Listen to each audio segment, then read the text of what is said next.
नमस्कार आज हामी lifelong learnings building machines that can learn like ह्युमन्सको गेस्ट लेक्चरमा छौँ यो हाम्रो थर्ड गेस्ट लेक्चर हो एज अ रिसर्च पर्सनको रूपमा मनोज आचार्य सर युएसएबाट जोडिनु भएको छ मेरो तर्फबाट डिपार्टमेन्ट र कलेजको तर्फबाट हार्दिक स्वागत गर्न चाहन्छु र सबैजना आज जतिले पनि जोइन गर्दै हुनुहुन्छ सम्पूर्णमा पनि स्वागत गर्न चाहन्छु आशा छ अबको 1 घन्टा मेरो सुनिदिनु हुनेछ केही क्वेसन्स छ भने कमेन्टमा लेख्दै गर्नु होला र त्यसलाई हामी आजको सेसनको अन्त्यमा एड्रेस गर्नेछौँ र सरको थोरै म परिचय दिँदै गर्दाखेरि सरले अहिले युएस पिएचडी गरिरहनु भएको छ 2016 त्यहाँभन्दा अगाडि 2009 देखि 13 मा इलेक्ट्रोनिक्स एन्ड कम्युनिकेसन इन्जिनियरिङ आइयुबाट सकाउनु भएको थियो हुन्छ आजको प्रेजेन्टेसन सुरु गरिदिनको लागि मनोज सरलाई रिक्वेस्ट गर्न चाहन्छु All right.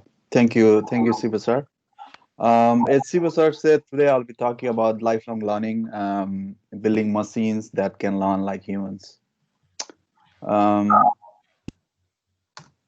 So a little bit about me. I started out in 2007. I did my intermediate in science in St. Xavier's College, and then I went out to do my engineering in electronics and communication engineering from IOE Pulchok. Then I went to do my PhD starting in 2016 in RIT in New York. So today's talk is going to be about, firstly, I'll be talking about briefly about current AI trends, deep learning trends. Then I'll be focusing up on my research in language and vision. And as the title says, in lifelong learning. And at the end, we'll also have a Q&A sessions. And also, I would like to tell that at any point during the presentation, you can stop me at any point and ask any questions that you guys want. By the way, it's pretty late out here. It's New York. The time is New York time, and it's already 1 past 22, so it's 22 is 1:22 a.m. right here. We had a little bit of scheduling conflict or misunderstanding that happened, but it should be okay, I guess. So also first few slides are basic introduction to AI, and as Sip sir already mentioned that another speaker who covered most of these already, so I'll be just going through them very quickly. So we all know what AI is. So AI is any intelligent technique that enables computers to have human-like behaviors, right? And then we have machine learning, which is also AI, but then we can program them without explicitly telling them what to do, and it keeps on improving with experience. Then recently, mostly after 2010s, we saw the boom or rise of deep learning, which is again a subset of machine learning, but mostly concerned with neural networks, which is said to be much closer to how human beings learn, right? So lately we have seen a lot of AI hype, and we can also see that with ever increasing number of papers. This looks like an exponentially growing curve. Starting out from here, we can see that right about in 2000, around 2008, it started picking up, and until this point in 2020, it almost looks like an exponential curve. So before explaining that, most of us could have imagined AI in a different way, right? So we could have imagined by looking at movies in Terminator or Star Wars that AI is something very scary, or maybe it's something very benevolent.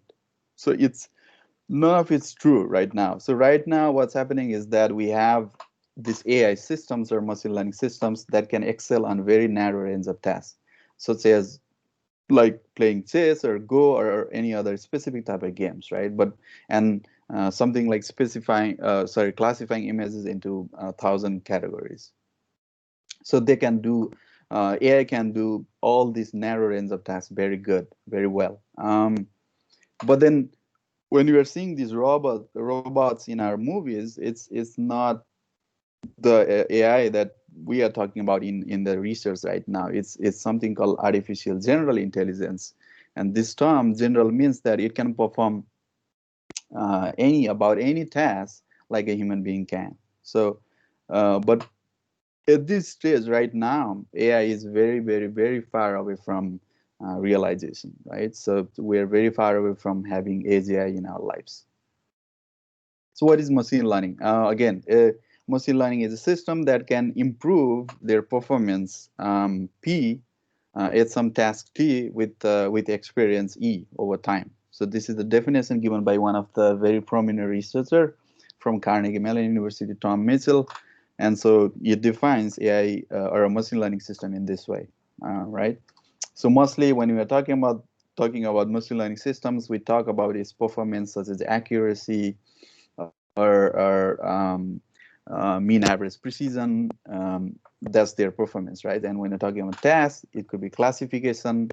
Let's say you are classifying given image into whether the image is a dog or a cat, and your experience is your data, right? You give more images or more pictures of the class, and then your performance improves as you see or as you are given more and more data. So that's the overall framework in which any machine learning system operate. So we have seen this traditional versus machine learning notion of seeing things. So in traditional system, we have data and we are given a program, and you get the output, right? But in machine learning, you don't give the program. The system learns the program by itself. So you give the data, the output, and the system learns the program by itself. Um, we also have seen different types of learning: supervised learning, where you are given both the training data and the labels. In unsupervised, you are not given the labels, but then it tries the system in some way tries to figure out what the cluster or what the groupings would be without the labels. And similarly with semi-supervised and reinforcement learning, again, we don't have complete labels. And reinforcement learning is again a different thing where you are not given labels, but instead it's something like a reward which you get after you perform some tasks successfully. So these are different types of learning, but mostly we'll be focusing on supervised learning today. So briefly, supervised learning is a machine learning paradigm where you are given both the input features, which I represent as vector x, and the output labels, the y. And the task or the goal of the system is to learn a mapping function f, which maps x to y, right? And so that helps to replicate the input-output pattern. And for example, you could have something like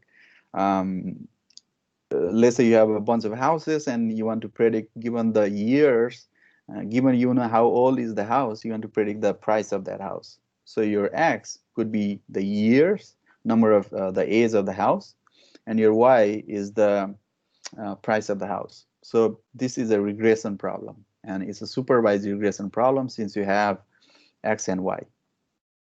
Okay.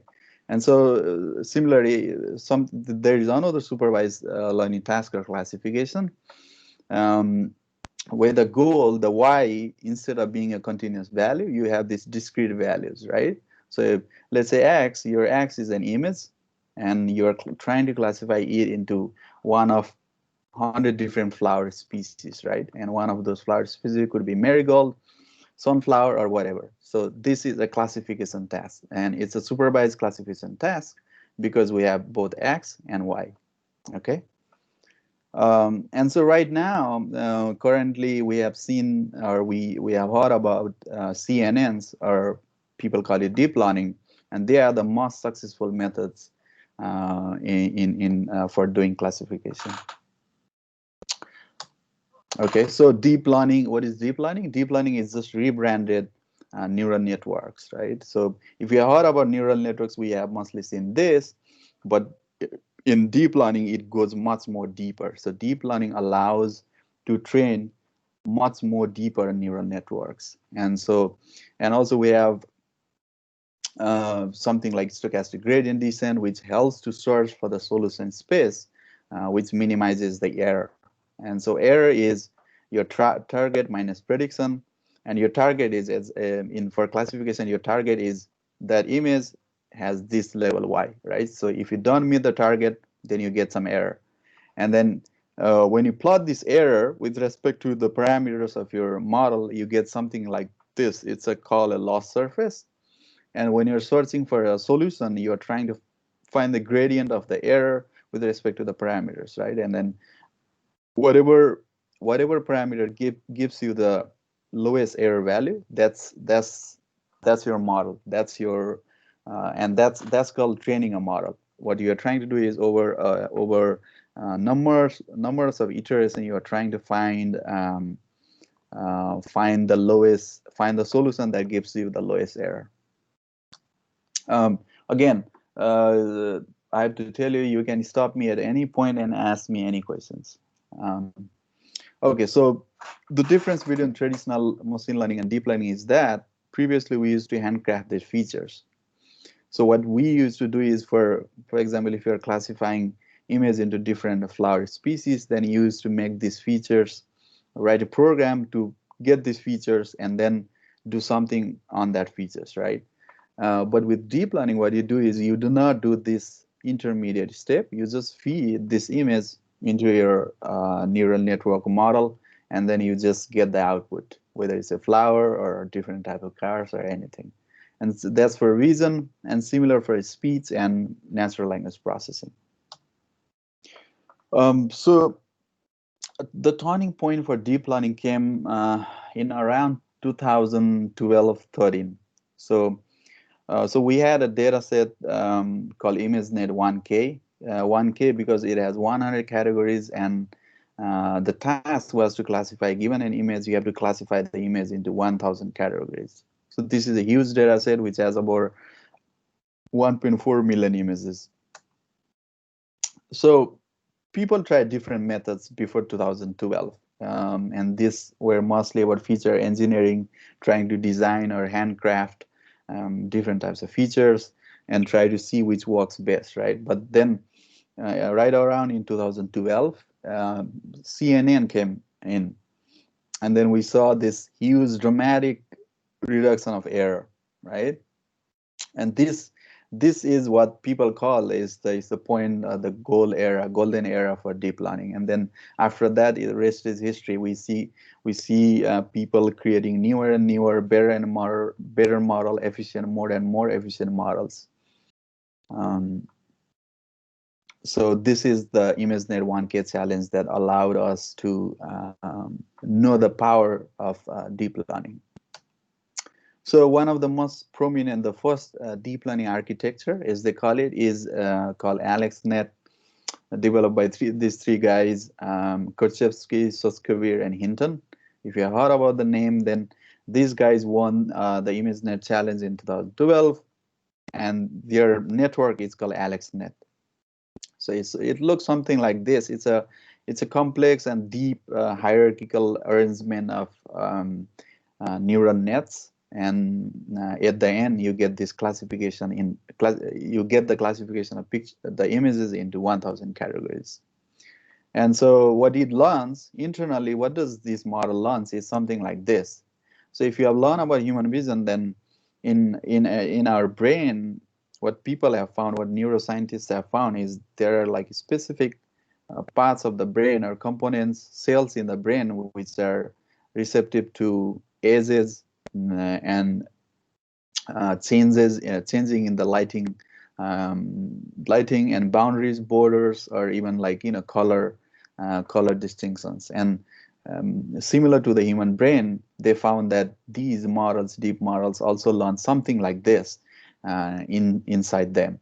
These are called filters, filter responses. If you look into the model and try to visualize, you get something like this. So why do neural networks or deep models, deep learning work now? It's very important to know that it's not just because of the innovation. There are so many things that goes behind the picture that makes it possible to have this wonderful technology. So first, we have to focus on a much bigger data. So this was the main reason that allowed us to have this progress. So what do I mean by bigger data is we have lots and lots of images. As I said, ImageNet had 1.5 million images, and imagine other data sets, they have more than that. So more than millions of samples. So if you want your deep learning model to work well, collect more and more data. That's the formula. That's the secret formula right now. So that allowed all the development that we have right now is having bigger data. Next is GPUs, or graphical processing units. What GPUs allows is to train these huge neural networks in a very fast manner, right? For example, right? So what people use backpropagation algorithm, which is not new. It's been around since 80s, but it's been possible to train with backpropagation in a huge network just because we have GPUs. So the hardware component also plays a huge role in the success of deep learning right now. And also a few other things, such as we have ever increasing growing number of researchers in deep learning and machine learning community. We have also huge interest from government across different countries, Europe, China, USA, and many other countries are interested. Big companies like Google, Facebook are also interested. We also have seen that people have been producing these open source software libraries like PyTorch, TensorFlow, and many others. So that this is the secret sauce that's allowing deep learning to grow in the pace that it's going on right now, right? Okay, so what is computer vision? So if you have heard about this term, then computer vision is nothing but it's just that you're trying to extract meaningful information from any image, right? And it could mean many things. It could mean object recognition, or just classification, deblurring, edge detection, visual question answering, and so many things could mean computer vision, right? So you might have already seen many computer vision in use, such as face detection. If you have seen something like this in your social media, such as Facebook, you upload a picture with a bunch of your friends, and it tries to automatically guess which of, like, even though you don't tag them, it tries to it tries to guess the name of your friend, right? So that's one of the prominent use of computer vision, and we have so many others. Like I'll be talking them later on, like self-driving cars, robotics, manufacturing, and many other uses. Okay, so let's talk about applications of deep learning. um, I don't think we have any questions until now. Let me just check the chat. Okay, yeah. So applications, right? So healthcare. Now, right now, I think many of us heard about these two prominent application in healthcare. One is diabetic retinopathy, where if you are given a close view image of a fundus is a close view image of your retina, right?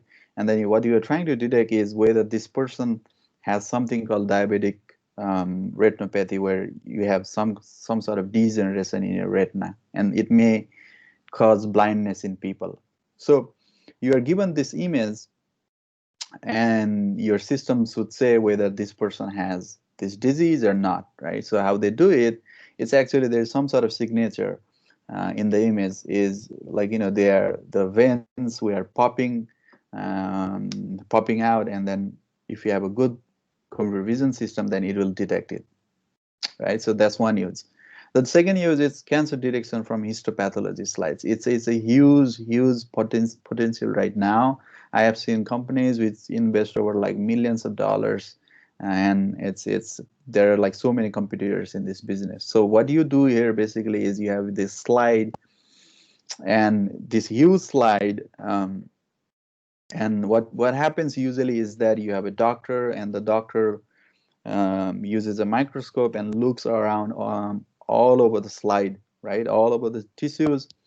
And then he tries to detect if there are any cancer cells or not. And it's a very time consuming thing. You have to go through a very huge slide. You have to like rotate your microscope all around over the all the cells, and then you are able to finally say whether these cells has cancer or not, right? So how about we automate it? How about we automate it using computer vision? So that's what's happening here. So you are given this slide, you make these small tiles, and then you feed it through your CNN, right? And the CNN will say whether this patch has cancer or not. So that's a very good use of deep learning right now.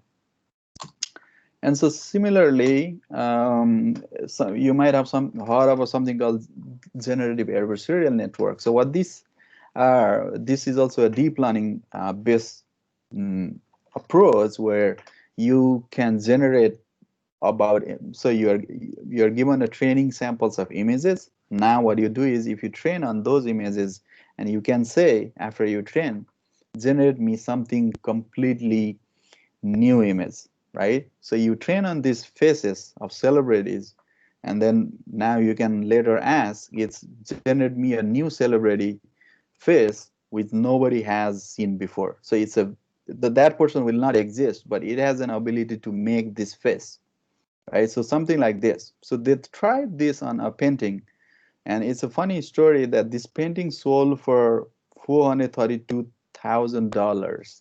They were able to sell it. Nobody knew it was a painting generated by a deep learning model, but nobody knew that, right? So they were able to sell that.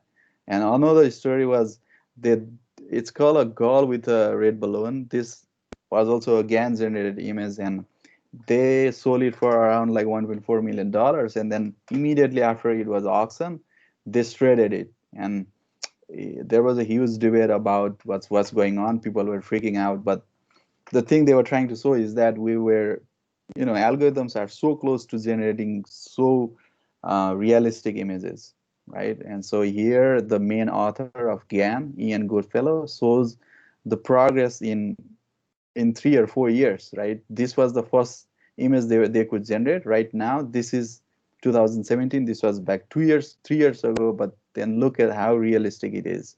And so right now we have Big GAN in 2020. It's even more realistic, right? So there are so many applications, good things we can do with this technology. And so we have seen GPT, or it's called generative pre-trained transformer, which can do anything with almost anything with NLP, or natural language, right? It can answer questions, it can write your essays for you. Some people, students like you, somebody even use it to submit their, excuse me, submit their homeworks, for writing homeworks, and which was a funny thing that was going around. And so it has so many abilities. It can also write code if you are interested in that, right? So this was a software somebody built. You just have to say I need something to like this in HTML, and it will generate the code for that task. Okay. Style transfer. You have this image. You want to you want to put a style over that image, and then you get something like this, or even over videos, right? But again, so we have so many possibilities. We also have challenges. If you have heard about defects, so what defects does is you can emulate any person, even their voices, with this application. So it's kind of scary right now. We have seen so many cases where people were using it for wrong motivation, or um, kind of in like um, trying to harm other people. So it's one of the challenging things right now too. And so many other applications. I'm sure you guys have been hearing that as well. So sorry. So next I'll be talking about some of my own research, and then I'll be diving into lifelong learning. So one of my research is called multimodal learning. So I don't know. So you guys just hear an audio, right? So this, I'm sure if you just heard this audio, you might have guessed what this audio was about, right? If it was a live session, then I could have asked you and you guys could have guessed, but I'm just gonna reveal the answer. So it's a car race, it's a NASCAR race scenario. So what I'm trying to tell is, you hear this audio and you have this picture, right? Both this picture and this audio, they convey the same setting. They are talking about a NASCAR race scenario, right? So it's quite interesting that our brain can represent the same thing with two different type of signals. Here you have audio signals, and in the right you have this visual signal. How is it possible? And isn't this fascinating? And wouldn't it be good to have this in our machine learning systems? So that's the research that we're trying to get into with multimodal learning. So what or why do we need multimodal learning? So we talk about classification, right? If you're given this image, you want to classify this into birds or cars or whatever. But then this is not enough. You want to know more details. You want to know each and every element in that picture, right? So we want more fine-grained details from that picture. And so one of the prominent application is image captioning, right? So in image captioning, what you have is you're given this image, and then what you do is you generate this caption, right? A woman is jogging with a dog, a person and a dog that are on the side of the street. So these are image captioning. But again, this is very hard to evaluate. You can say anything about this image. You can just say a woman who is walking. You may not even mention the dog, but that's correct, right? So it's very hard to evaluate whether your system is doing right or wrong. So there is another system called paradigm called visual question answering, where it's very easy to evaluate. Now, when you say how many cars are there, you just have to count the number of cars, right? If you say four, then you're right. If you say three, then you're wrong. So it's easier to evaluate. It's become more objective. Okay, so these are some of the multimodal learning tasks. So what we found was current multimodal learning tasks. So this was back 2 years ago, but it's still relevant today. So what we found was this question answering models were really lacking in when they are asked to count, right? When we ask something like how many giraffes are sitting down, they couldn't do it, right? So we're trying to look into why they were not able to do it, and we found so many instances of bias and so many other reasons that were not allowing the models to learn to count. So we found several. I'm not going to go into the details. If you want to know more details, then we have the paper available. You can look at the paper, or you can even ask me. But in the interest of time today, I'm not going to the detail. But basically, what we found the problem, we solved it, we made a better model, and we were the state-of-the-art model for some time. Then somebody came along and then again beat it. But yeah, we tried and we did better. At that time, we made a very interpreted model. So when somebody asks something like this, how many people are sitting on a horse, and then you can get output something like this, right in a box, in a bounding box. So it's a very interpretable system. So that was the first multimodal project, where you have this natural language question, and then you have this image, and then if you ask any question with that for that image, you get your answers. So that was the project. Now, still that system had a problem. It was very hard to interpret what the model was actually doing, even though we had these boxes, but these boxes were drawn post hoc, right? So what I mean is that after the model is trained and after the model predicts and everything, we draw these boxes post hoc. How about we train the model to draw these to draw these boxes, not do a post hoc processing, but just draw these boxes. So this is called visual query detection. And visual query detection is a goal-directed evaluation benchmark to test multimodal grounding, right? So we have different question categories, and we ask different sort of questions, and the model has to output these bounding boxes, just like in object detection. If you have, so the previous lecture was about YOLO, but this is YOLO, but with questions, right? You also ask questions, and then the system will output boxes which are relevant to the questions, not just all the boxes possible. So that's a little bit context that might help you guys. Okay, so we talk about two projects here, right? So these were all deep learning models. So right now, if we analyze the state of deep learning, there are still so many things that we don't have and we would like to have, right? So what are the some of the challenges or some of the common things that that might not be suitable for all purposes in our daily life?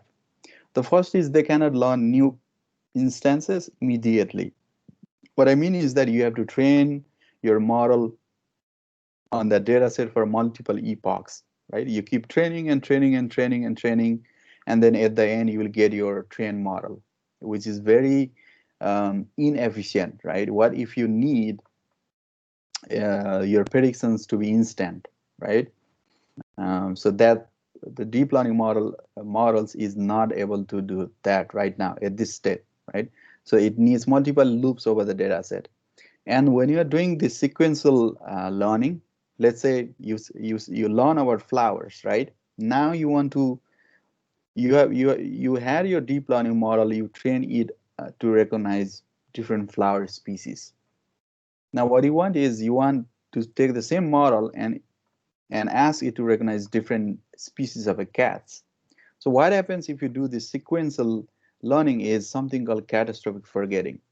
So what is catastrophic forgetting? So if you see the picture here, um, so with when you do something like that, a sequential training, what happens is your model is good on the new task, but it forgets everything about the previous task, right? So the performance is good on the new task. The performance is very bad on the old task, right? So that's why the performance here, if you see the curve here, for this color here, the lowermost curve here, it goes down and down and down as you keep on increasing or adding more and more new classes, right? So this is called catastrophic forgetting. So why this happens is because your data is not IAD anymore. So when you do IAD, you shuffle all these classes and then train. But if you are doing it sequentially, then your data is not an IAD anymore. And because of that, your model starts to forget your previous knowledge. Okay, so this is a incremental batch learning model, which is a model people have come up with, but it still has many caveats, right? So what the caveats of these models are that the models have to wait to accumulate huge number of samples, right? You have this all, so it's very, so if I have to explain it, it's very, very unrealistic. So let's compare it with a human being, right? When a human being is learning out in the real world, a human will not have to look 1,000 instances of cats to know what a cat is, or 1,000 instances of dog to know what a dog is, right?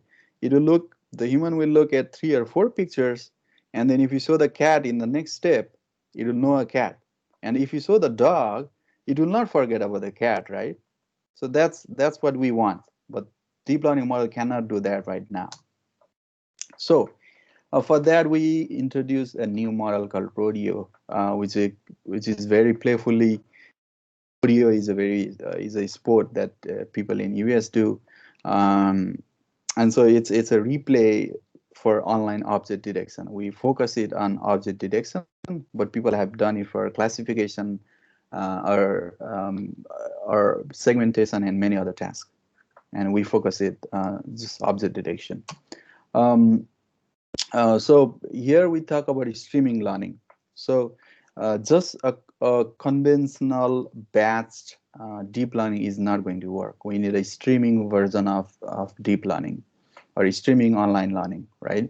So in streaming learning, what it allows it is compared to batch object detection models, they allow you to update the models as soon as new data is seen. So as soon as you see the new class, the model can be updated. It does not have to wait to accumulate thousands of samples for that class. So that's the main advantage of streaming learning. And so it allows you to have these all sort of these very cool applications, robotics, web agents, automatic speech recognition, because it can update as soon as new data is seen. So this picture here, what it is showing is that even so, this is the same picture. Sorry, this is the same location, but if depending on when you take it, depending on the season, or um, even on the same day, or like when you say day or night, right? Even in the same 24 hours, you can see so many variation, right? So you cannot always expect your model to be trained on all these variation. It kind of has to adapt and update as soon as this kind of variation is seen. So for that, streaming learning is necessary. Um, so yeah, I kind of explained streaming learning compared to batch learning. You might see these different classes at different time steps. So in batch learning, you see all these instances in the single time step, right? You see class A, which is the dog, class B, person, or C, horse, in the same time step T, right? But in streaming learning, you might see cats only, and you might see dogs only, and you might see persons only. So sequentially, but you do not have to, you cannot forget when you're learning horse, you should not be forgetting about the dogs. That's the main motivation behind streaming learning. So so how do you modify your model, or what do you do your model do to your model to allow to do streaming learning? Something we invented called rodeo. So there are two key concepts, right? So the first concept is we store representations, right? So deep learning models gives you representation about images, right? So when it says something is a cat, it represents it's something in a space, right? In a huge multi-dimensional space. So you get that representation, and then store those in some sort of buffer, right? And then the second is control the stability plasticity by freezing parts of the model, right? So, so we split our model, deep learning model, into two portions, Z and F, right? So Z is fixed, meaning once it is trained, it's no more changed, right?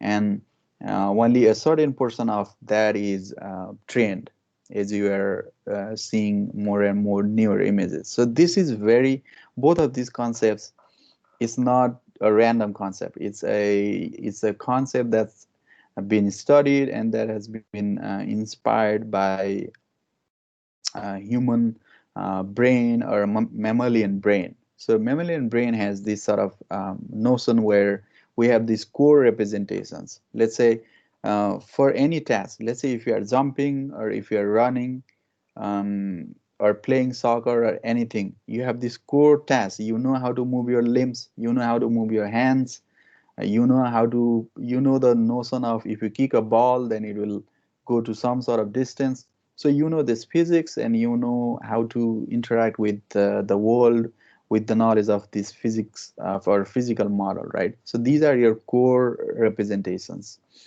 And so this is almost always fixed, right? This knowledge is almost always fixed. So what changes is few things depending on the task, right? If you are playing soccer, then something will change. If you are just riding a bicycle, then the physics stays the same inside your brain, but the task wise, few things about the task will change. So that's the concept behind the inspiration of why we made this model in this manner. So replay is nothing new. It happens in human brain as well. When you're sleeping, it mostly happens in sleeping. When you're sleeping, then our brain goes into this component where we store all our experiences during wake stage. So when you are in the day, when you are doing our work or anything, it stores these experiences in one buffer, right?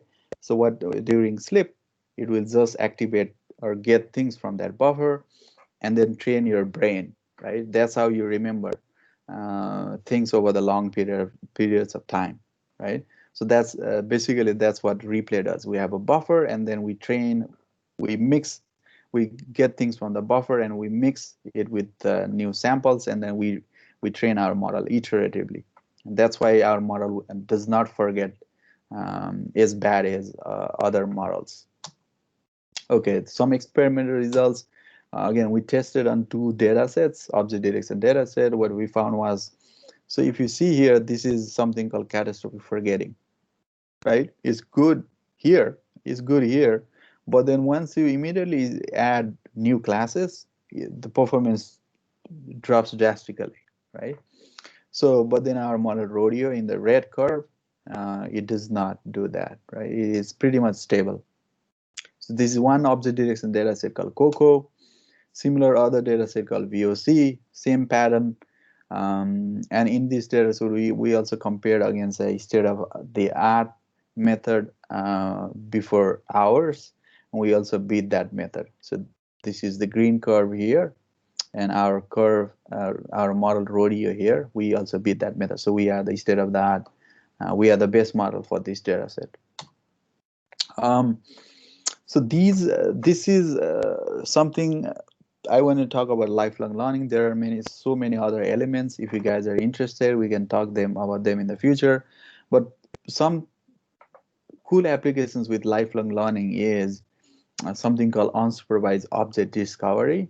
So what it does is that what wouldn't it be cool that if you're given this bunch of images and it will somehow learn to detect new categories, right? So say, let's say you are talking object detection.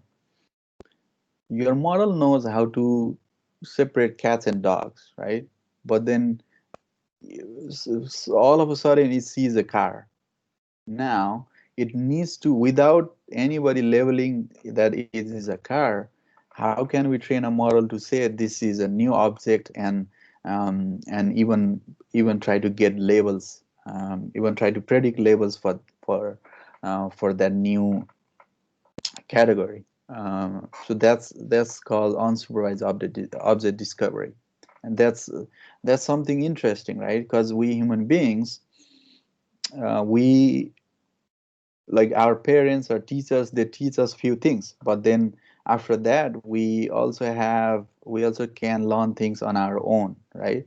And so this is a certain type of a discovery phenomenon that we would like to have in our models as well. Of course, it's much more complicated when you're talking about humans, but a much more simpler version would also be a huge improvement.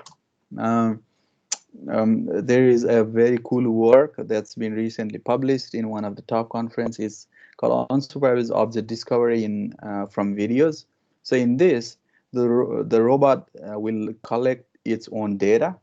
Once it knows that, hey, I don't know something about this object, it will try to collect the data on its own, and it will train itself to make itself better in trying to identify new objects. If you see the video here, um, so with time here, right? So with increasing time, so let me just go back. Okay. Okay, so this is first 5 seconds. It does not know much about things going on, right? The error is very high, right? Now see here, 10 seconds. Error is going down because it's knowing and learning about objects. So with more time, it will know more about its surrounding. It will learn to detect new objects. And the error keeps on decreasing, 80 seconds, 4.8%. So you keep on learning, you collect your own data and you train the model incrementally. So that's very fantastic, and we would like to have that ability. It's a very interesting work going on. So I think we are almost done, but then we'll have a Q&A session. But in summary, we talked about machine learning, what is deep learning, why it works. I think that's a very important thing to know, why it works. It there are so many factors going on into making it successful. So we also talk about applications. We talk about vision and language or multimodal learning, um, and we talk about Tally QA and VQD. We also talk about lifelong learning, right? Why catastrophic forgetting occurs, and how do we prevent that? And one of the approaches was rodeo. Um, and also, we also talk about object discovery, how why it's important, and how can we or how lifelong learning fits into this paradigm. So finally, I would like to thank every one of you. Although I can't see any of your faces right now, which is a very sad thing. It would have been very interesting to see all of your faces and interact, but this is what we have right now. Hopefully, we can do it in a later date. But I still thank you, Siva sir, for allowing me to present in front of you, all of you guys. I would also like to say that if you need any help, any type of suggestions, then you can always contact me in my email address, or through you can learn more information through my website. Um, uh, with that, I would like to conclude my presentation, and I can take any questions that you guys might have. Thank you. Thank you Manoj sir. हामीसँग एउटा question आएको छ सुजन भाइको, सरले एकचोटि Mhm.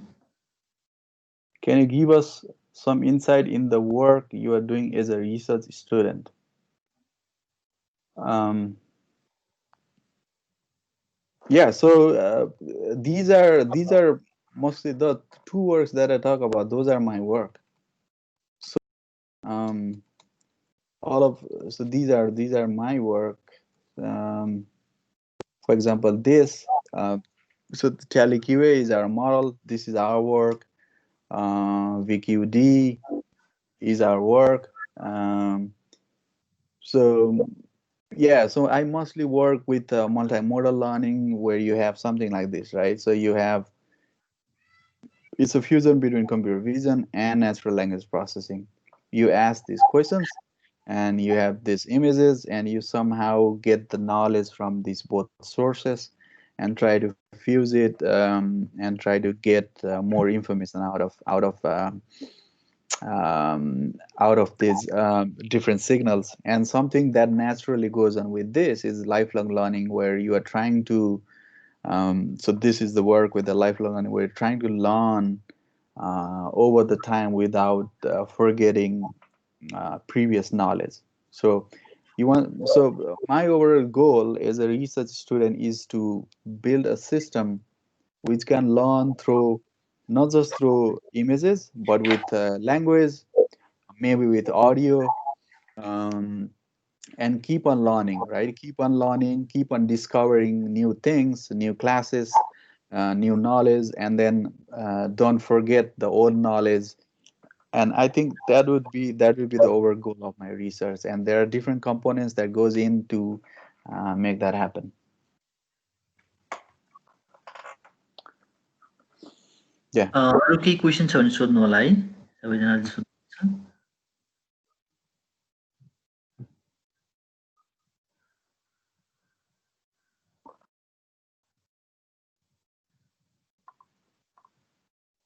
अर्को दुईटा question आएको छ सर, एकचोटि हेर्नु होला। So how hard is it to work with numerical data sets than images? What should a beginner consider while putting his theoretical knowledge in practice? How hard is it to work with numerical data sets?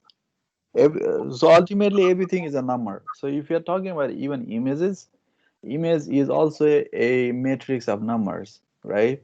So I think it does not matter, but there are a few things that can differ. Like let's say if you're talking about CNNs, um, then you might not be able to apply, like whatever CNN models. CNNs mostly go with images, so you might not directly be able to apply that on audio, right? So you might have to modify a few things, but the overall underlying concept is same. If you do convolution over audio sequences, you also get information. So ultimately, it does not make a whole lot of difference if we are, like, if we're working in different domains of signals. Few things will change here and there. So what should a beginner consider while putting his theoretical knowledge in practice? um, to be honest, if you are just starting out, there is not much theory that goes into it. It's mostly um, calculus, what you learn in your high school, mostly linear algebra, and so it's mostly working with that. And there are a few advanced mathematical or optimization topics that you might get into, um, which is again a very complicated domain when we're talking about abstract maths. But what I like to tell you is this is a huge community. So computer vision or machine learning is a huge community. Not everybody, not everybody does all the things, right? So you say you have some people working in computer vision, you have other people working in natural language processing, you have other people working in optimization, right? And better theory and theoretical proofs. So not a single person will. I have not seen a single person doing all these things. So it's a community for that purpose. Everybody does has their own expertise, and people work together to do something, to get better results, to make better systems.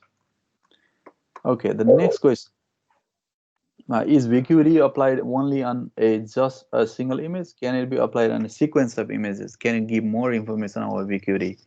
Um, yeah, so VQD right now is just one image.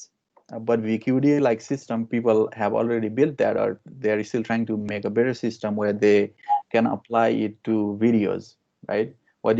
So let's say if you want to track something, or you want to ask something in a video, right? Let's say you have a video and you want to ask something like this: what is the person doing in the video? So it has to look now not just one picture, but a sequence of picture, and then say the person is jumping or he's riding a bicycle or something like that. So people have also done that, and there are different models. You can Google it, literature review it, but I don't remember anything on top of my head. But people, I don't, since I don't work in the video domain, but there are works. Yeah.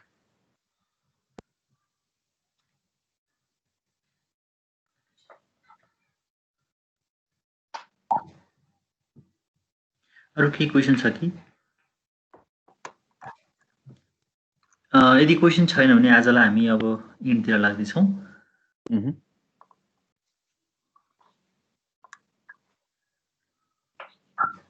अलिक ढिला पनि भयो sir है, कन्क्लुजनतिर लाग्नु पर्ला है sir.